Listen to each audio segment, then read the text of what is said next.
नमस्कार जन उत्तराखंड में आप सभी का स्वागत है। मैं हूं आपके साथ स्फूर्ति सिंह। सबसे पहले नजर हेडलाइंस पर। उत्तराखंड मुख्यमंत्री पुष्कर सिंह धामी ने दिल्ली में पीएम मोदी से की मुलाकात। बाबा नीम करोली महाराज की प्रकृति से उत्पादित चावल के भेंट विभिन्न योजनाओं से करवाया अवगत।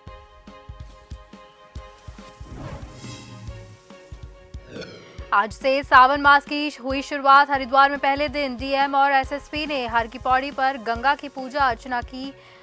कांवड़ मेले का किया शुभारंभ।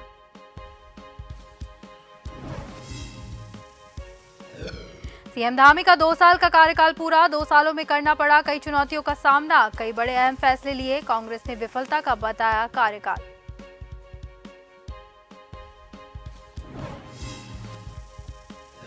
स्टिंग प्रकरण की सुनवाई में 3 नेताओं के अधिवक्ता हुए पेश। कोर्ट की अगली सुनवाई 15 जुलाई को। सीबीआई की स्पेशल कोर्ट में है मामला।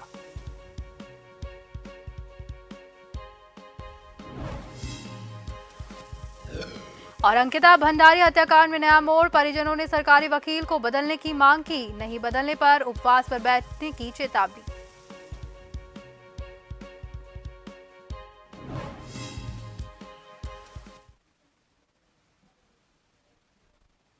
और अब खबरें विस्तार से। आज नई दिल्ली में उत्तराखंड के मुख्यमंत्री पुष्कर सिंह धामी ने पीएम मोदी से मुलाकात की। इस अवसर पर उन्हें बाबा नीम करोली महाराज के प्राकृतिक एवं उत्तराखंड में उत्पादित चावल भेंट किया। पीएम मोदी ने Kichha Khatima railway station project के लिए स्वीकृति प्रदान करने का अनुरोध किया। गिफ्ट सिटी की तर्ज पर उधम सिंह नगर में 3000 एकड़ भूमि पर नया शहर बसाने और सेंट्रल विस्टा की तर्ज पर पीपीपी मोड में एडमिन सिटी की स्थापना के लिए स्वीकृति प्रदान करने का भी अनुरोध किया गया। साथ ही इंडस्ट्रियल पार्क के लिए 410 करोड़ अवमुक्त किए जाने और राज्य की अर्थव्यवस्था के लिए महत्वपूर्ण infrastructure project Dehradun Tehri tunnel परियोजना और पंतनगर एयरपोर्ट के विस्तारीकरण की परियोजनाओं में तेजी लाने के लिए प्रधानमंत्री से आवश्यक दिशा निर्देश के लिए अनुरोध किया।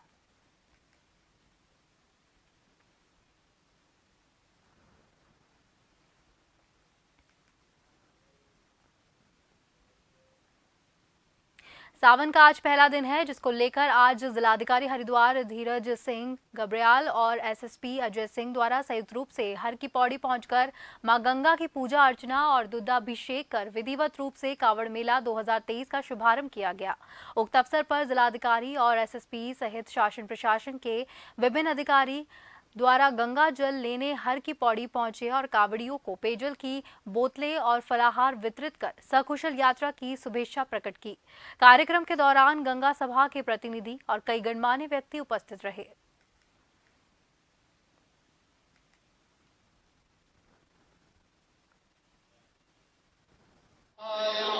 हम लोगों ने गंगा मैया से आशीर्वाद मांगा है कि कांवड़ यात्रा हमारी जो स्टार्ट हो गई है अब वो निर्विघ्न रूप से संपन्न हो और सोमवती अमावस्या का जो स्नान होगा बिना किसी परेशानी के अपना पूर्ण हो जाए। और इसके लिए पुलिस और प्रशासन की ओर से हमेशा की बात ही एक परंपरा रही है, जब भी कांवड़ यात्रा शुरू होती है तो हम लोग अपना पूजा अर्चना यहाँ पे हर की पैड़ी में करते हैं। और मुझे पूर्ण विश्वास है कि जितने भी कांवड़ी आएंगे, जिस मनोभाव से आएंगे, जिस जो कामना उनकी होगी तो वो पूर्ण हो और हमारी यात्रा भी सफल हो। कांवड़ यात्रा की शुरुआत आज विधिवत हो गई है गंगा सभा के द्वारा। इसमें यहाँ पर आयोजन भी किया गया, यहाँ जिसमें पुलिस प्रशासन, पैरामिलिट्री फोर्सेस और सभी अधिकारीगण जो है इसमें यहाँ पर शामिल हुए। और चूंकि इतनी बड़ी यात्रा है तो कहीं ना कहीं माँ गंगा का आशीर्वाद, भोले की आशीर्वाद, सबके आशीर्वाद की आवश्यकता है। साथ ही साथ जो हमारे लोग हैं पुलिस प्रशासन से जुड़े हुए हैं, सबको एक सामूहिक पूजा करने से एक जो भावना आई है और सब लोग मिल के काम करेंगे, पूरी उम्मीद है कि सकुशल कांवड़ मेला संपन्न होगा। गंगोत्री धाम में शिव भक्तों की संख्या हर दिन बढ़ती जा रही है। कांवड़ यात्रा से दूर दूर से शिव भक्त गंगोत्री धाम और मां गंगा का उद्गम स्थल गोमुख से जल भरकर अपनी पैदल यात्रा शुरू कर रहे हैं। और वहीं बात की जाए कांवड़ के लिए जगह जगह विशाल भंडारे की उचित व्यवस्था भी देखी जा रही है। और वहीं हर वर्ष की तरह जिलाधिकारी अभिषेक रोहिल्ला ने स्वास्थ्य विभाग की टीम 4 एम्बुलेंस वाहन गंगोत्री राष्ट्रीय राजमार्ग पर कांवड़ियों की स्वास्थ्य संबंधी जाँच के लिए तैनात की है, जिससे कांवड़ी को कोई दिक्कत नहीं हो सके।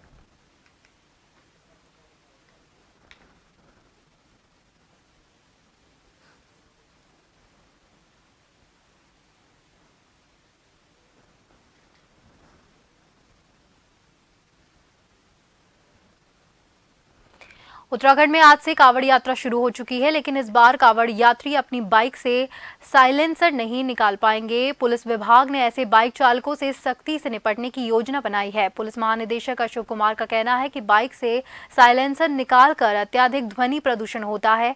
उन्होंने अधीनस्थों को निर्देशित किया है कि ऐसे चालकों की बाइक बॉर्डर पर ही सीज कर दी जाएगी। इसको लेकर बॉर्डर में बोर्ड क्षेत्र की थाना चौकियों को अलर्ट कर दिया गया है।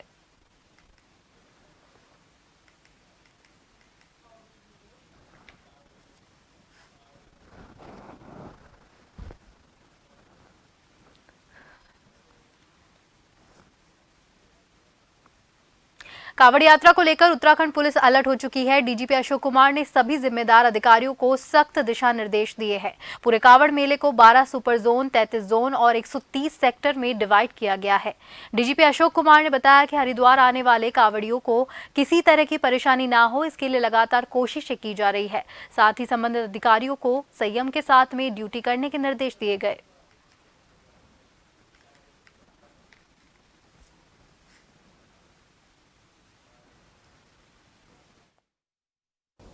साइलेंसर निकाल करके आते थे, तो ऐसे में पिछले साल एक आगजनी की घटना हुई, क्योंकि गाड़ी फिर उनकी गर्म हो जाती है तो उसमें फिर आग लग गई थी अपने आप ही। तो ऐसा ना होने पाए, तो इस बार जो लोग बिना साइलेंसर के आएंगे, साइलेंसर निकाल करके आएंगे, उनकी गाड़ियों का चालान कर देंगे, उनको सीज कर देंगे। ये भी हमने कल निर्णय लिया और सबको निर्देश दें इसको सख्ती से लागू करने के।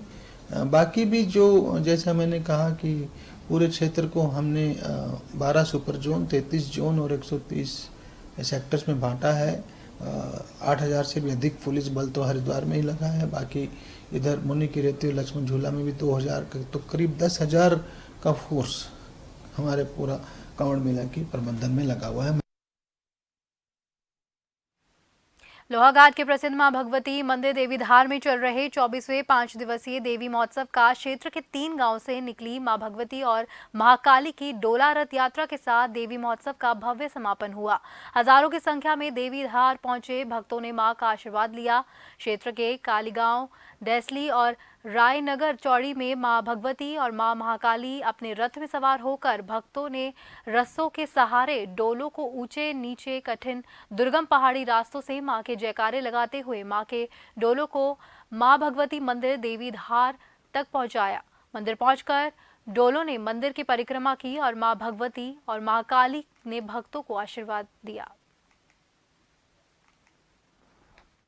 आज बताना चाहूँगा कि 24वें देवी महोत्सव के आज 5वें दिवस में हमारे अभी कालीगांव चौड़ी डेसली में डोलू की तैयारी शुरू हो गई है।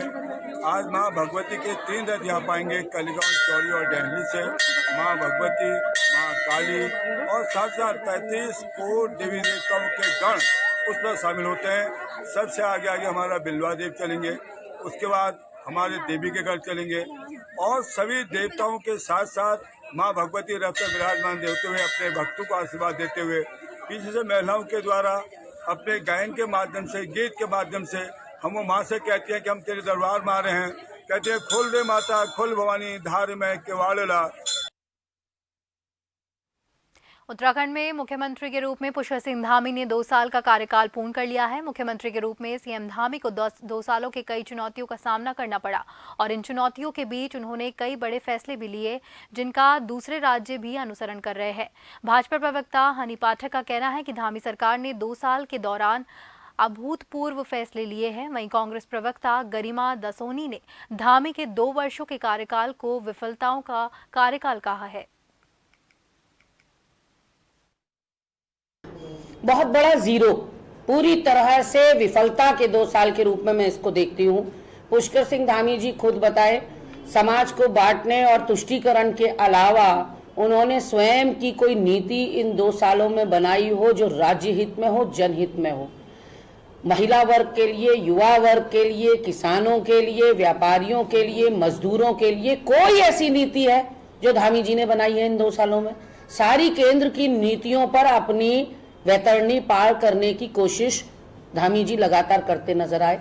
धर्मांतरण कानून ले लीजिए या लव जिहाद, लैंड जिहाद या यूसीसी ले लीजिए, ये सिर्फ और सिर्फ शिगुफा भर है। मैं पहले भी कह चुकी हूँ, कि जैसे ही केंद्र सरकार का यूसीसी आएगा, धामी जी का यूसीसी रद्दी की टोकरी में चला जाएगा।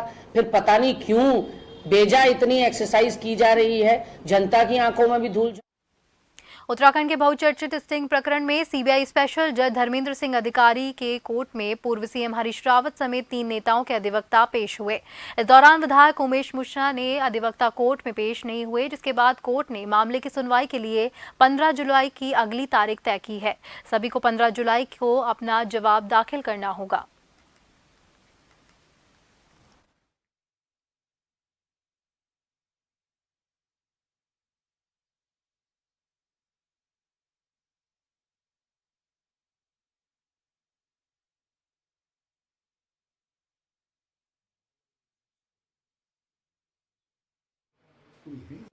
देखिए, माननीय सीबीआई न्यायालय द्वारा आज के लिए सम्मन दिया गया था। जो इस स्टिंग प्रकरण में जो सीबीआई जांच चल रही है उसके लिए सम्मन भेजे गए थे। तो आज की तारीख नियत की गई थी, तो 11 बजे प्रार्थना पत्र पर सुनवाई है। हमने स्थगन करने के लिए केस की अन्य तिथि दी है, उसके लिए एक प्रार्थना पत्र दिया था माननीय हरीश रावत जी की तरफ से और बीस जी की तरफ से। तो उसमें हमारे द्वारा कहा गया कि अभी इसमें हमने कई कागजात दाखिल करने, जो पहले भी हमारे माननीय उच्च न्यायालय नैनीताल में चल रहा था, वो भी कागजात दाखिल करने हैं, तो इसलिए हमें समय दिया जाए। खबरों में वक्त हो गया है एक छोटे से ब्रेक का, जल्द वापस लौटेंगे।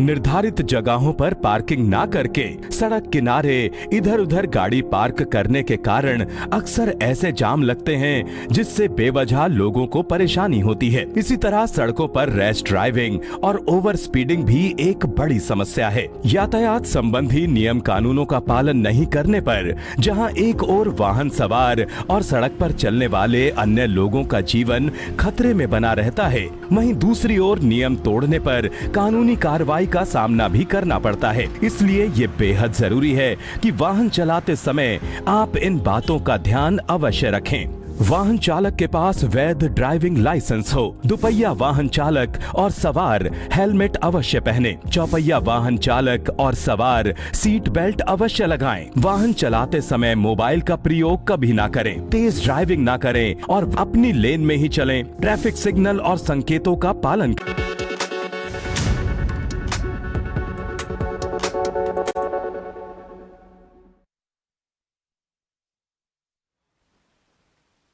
ब्रेक के बाद एक बार फिर से आप सभी का स्वागत है। बढ़ते अगली खबर की ओर। रुड़की की नहर पटरी सोलानी पार्क के पास समर्पण जन कल्याण संगठन के 24वें कांवड़ सेवा शिविर का उद्घाटन किया गया, जिसमें मुख्य अतिथि के तौर पर पूर्व कैबिनेट मंत्री मदन कौशिक, विधायक प्रदीप बत्रा और विधायक उमेश कुमार मौजूद रहे। इस दौरान पूर्व कैबिनेट मंत्री मदन कौशिक ने कहा कि कांवड़ यात्रा श्रद्धा और भक्ति की यात्रा है। इसमें शिव भक्त कांवड़िये जज्बे और भाव के साथ गंगा जल उठाते हैं।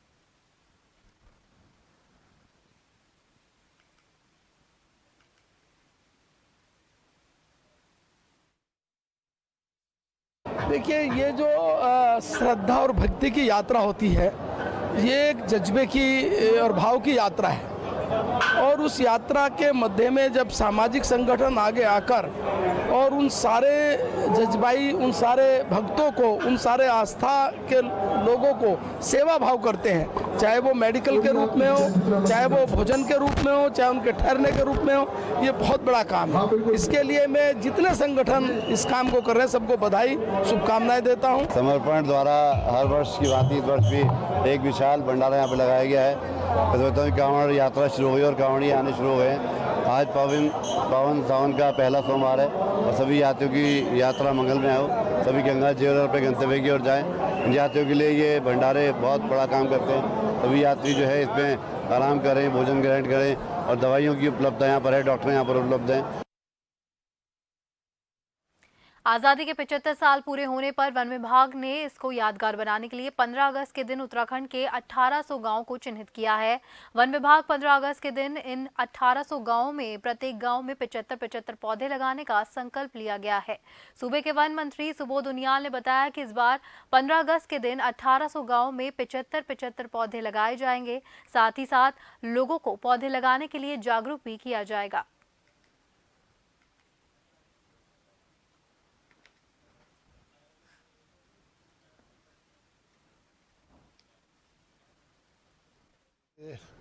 जो हम लोगों का प्लान है कि हम 1800 गाँव में 75 पेड़ प्रति गांव लगाकर उसको सेलिब्रेट करने का जो भारत सरकार की जो केंद्र सरकार की दिशा निर्देश है उसका पालन करेंगे।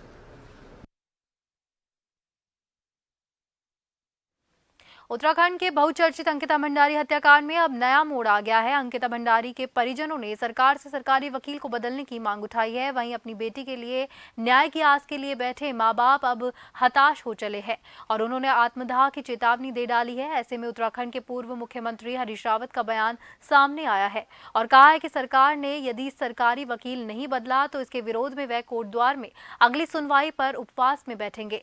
पूर्व सीएम ने इस बयान पर भाजपा के प्रदेश प्रवक्ता हनी पाठक के हरीश रावत पर तंज कसते हुए कहा कि हरीश रावत लगातार अकेले ही उपवास करते हुए नजर आते हैं और जहां भी चुनाव में खड़े हुए लगातार उन्हें हार का सामना करना पड़ा, इसलिए उनका नाम हारदा पड़ा है।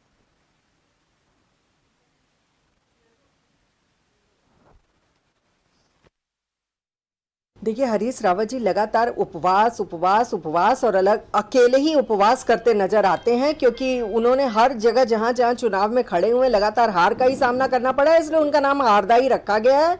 और दूसरी बात मैं कहना चाहूंगी कि अकेले ही कांग्रेस में खड़े रहते हैं, उनके साथ उनके कार्यकर्ता भी चार नजर आते हैं। और जहां तक अंकिता हत्याकांड का मामला है उस पर सरकार पैनी नजर बनाए हुए, इसीलिए फास्ट ट्रैक कोर्ट में मामला भी गया हुआ है। और जहां तक उनके परिजनों का सवाल है उस पर मुख्यमंत्री जी लगातार अपनी दृष्टि बनाए हुए हैं और जल्द ही एक अच्छा फैसला निकलकर सामने आएगा। आदरणीय हरीश रावत जी ने कहा है कि अगर अगली सुनवाई तक जो है अंकिता के माता पिता की मांग को पूरा नहीं किया जाता, वहां पर जो है वकील को नहीं बदला जाता जो सरकारी वकील हैं, तो निश्चित तौर पर हरीश रावत जी धरने पर बैठेंगे और सरकार को चेताने का काम करेंगे, जगाने का काम करेंगे। और बेटी के पक्ष में जो प्रदेश की मातृशक्ति और जनता चाहती है कि वीआईपी का नाम उजागर हो, वीआईपी का बदबूदार चेहरा सामने आए, वो सामने आना चाहिए।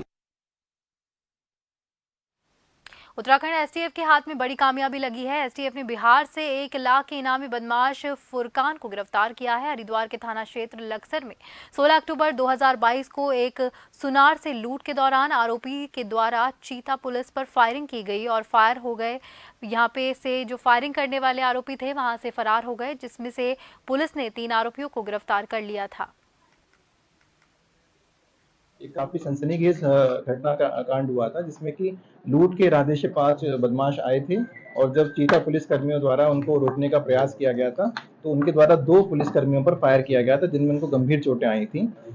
तो इस केस में 2 जो मुलजिम हैं वो अभी तक एब्सकॉन्डिंग चल रहे थे। दोनों के ऊपर 1-1 लाख रुपए का इनाम था। तो हमारी जो एसटीएफ की टीम है लगातार इसमें लगी हुई थी, पिछले 3 महीने से काम कर रही थी इनको पकड़ने के लिए और उसी क्रम में एक अच्छी सफलता, बड़ी सफलता एसटीएफ की टीम को हासिल हुई है, जिसमें कि जो फुरकान है जो कि मेन इसमें अक्यूज था जिसने पुलिस की टीम पर फायर किया था, उसको बिहार में भागलपुर से हमारी टीम ने अरेस्ट किया है और लगभग पिछले 10-12 दिन से हमारी टीम वहीं पर भागलपुर में मौजूद थी और उस पर डेवलप किया जा रहा था लीड को और फाइनली हमारी टीम को एक बड़ी सफलता हासिल। देहरादून के राजपुर रोड पर स्थित वन विभाग के मंथन सभागार में वन विभाग के अधिकारियों के साथ वन मंत्री सुबोध उनियाल ने बैठक की। इस बैठक में इस साल प्रदेश में किसी तरह ज्यादा से ज्यादा पौधे को लगाया जाए उसको लेकर रणनीति तय की गई। साथ ही इस अवसर पर यह भी निर्णय लिया गया कि इस बार वन विभाग जो भी पौधे लगाएगा वह किसी भी प्राइवेट नर्सरी से पौधे नहीं लेगा। साथ ही इस अवसर पर वन मंत्री सुबोध उनियाल ने कहा कि इस बार सरकार 15,000 हेक्टेयर भूमि पर करीब 1.5 करोड़ पौधे लगाने का लक्ष्य रखा गया है।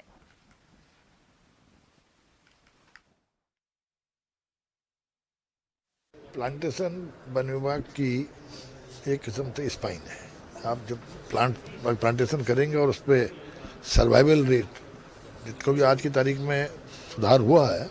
जो विगत 2 वर्षों में 44% का सर्वाइवल रेट था वो 54% हुआ है और इसको हमको और बढ़ाने की आवश्यकता है। इसी को देखते हुए हम लोगों ने इसको एक इंसेंटिव से जोड़ा है कि जो भी डिवीज़न जितना ज़्यादा सक्सेस रेट देगी उस हिसाब से प्रदेश में उस डिवीज़न को अवार्ड करने का काम करेंगे, क्योंकि हम लोग तकरीबन 1.5 लाख हेक्टेयर पे 15,000 हेक्टेयर पे 15,000 हेक्टेयर पे 15,000 जमीन पे हम करीबन 1,24 लाख के आसपास प्लांटेशन करने का इस बार का हमारा लक्ष्य है। समान नागरिक संहिता को लेकर कांग्रेस अभी वेट एंड वॉच की मुद्रा में बैठी है। कांग्रेस इसके ड्राफ्ट के सार्वजनिक होने का इंतजार कर रही है। कांग्रेस ने समान नागरिकता संहिता समेत स्थानीय मुद्दों को लेकर हर लोकसभा क्षेत्र में स्वाभिमान न्याय यात्रा निकालने का निर्णय लिया है। ड्राफ्ट सार्वजनिक होने पर संहिता के बिंदुओं का अध्ययन करने के बाद उसके प्रावधानों को लेकर कांग्रेस जनता के बीच जाएगी और संवाद करेगी। कांग्रेस ने इसी कड़ी में समान नागरिक संहिता समेत स्थानीय मुद्दों को लेकर हर लोकसभा क्षेत्र में स्वाभिमान न्याय यात्रा निकालने का निर्णय लिया है।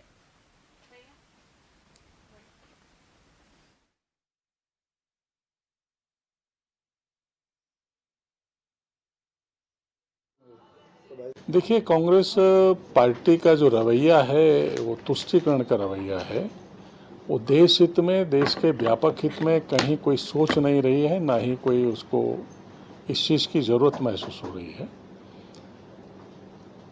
समान नागरिक संहिता देशवासियों के व्यापक हित में है।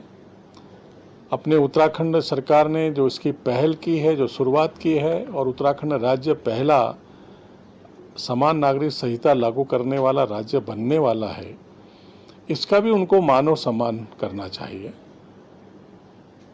वो जिस तरीके से बात कर रहे हैं उन बातों का कोई आधार नहीं है। जो समान नागरिक संहिता राज्य सरकार लेकर आ रही है और जिस समान नागरिक संहिता को लाने के बाद देश के प्रधानमंत्री नरेंद्र भाई मोदी जी ने कहा है, उस पर उनको भरोसा करना चाहिए। इसमें सभी पक्षों का ध्यान रखा गया है, ध्यान रखा भी जाएगा।